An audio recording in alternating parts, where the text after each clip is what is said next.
Normalisons le fait d'être en contact avec les ex des mecs avec qui nous voulons une relation, histoire de ne pas foncer droit dans le mur. Si vous voulez vous engager dans une relation avec un mec, il est quand même important de poser des questions sur sa vie, sur son passé, sur ses relations. Si il assume toutes ses erreurs, c'est quand même super important. Encore une fois, c'est pour savoir avec qui nous sommes, avec qui nous allons nous engager, pour ne pas foncer droit dans le mur, la tête baissée. Je suis pas en train de vous demander d'être en mode FBI. Non, c'est pas ça. C'est juste se renseigner si c'est un psychopathe ou pas. Parce que quand on entend les mecs parler, ils n'ont jamais rien fait de mal. C'est toujours l'ex la folle, l'ex la tarée, l'ex qui venait frapper à la porte à 3 heures du matin, l'ex qui a couché avec son meilleur ami. Eux, ils sont sains.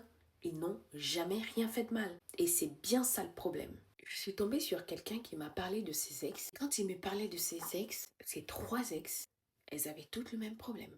Folle, psychopathe, des tarés, des filles qui voulaient que son argent, des filles qui se bagarraient. Lui, il n'avait absolument rien. Au contraire, c'était juste le roi assis sur son trône qui était juste là en train de regarder ses ex qui étaient folles. Apprendre à connaître quelqu'un, ce n'est pas être méfiant, c'est juste être intelligent parce qu'une relation se construit sur la confiance et la transparence. Si ça commence avec des mensonges, ça ne sert à rien. Plus tu poses des questions, plus tu apprends qui tu as en face de toi. Et crois-moi, ça pourrait t'éviter beaucoup de soucis. N'ayez pas honte, si vous avez des questions à poser, eh bien vous les posez.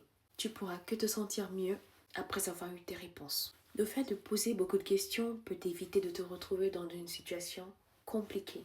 Tu ne fais pas une enquête policière. Dis-toi que c'est juste un contrôle qualité avant achat, ma chérie. Ça va beaucoup t'aider. Un petit conseil. Avant de donner ton cœur, apprends à lire les premiers chapitres de son histoire. Tu feras couler moins de larmes. Bisous. J'ai des petits boutons. C'est juste horrible.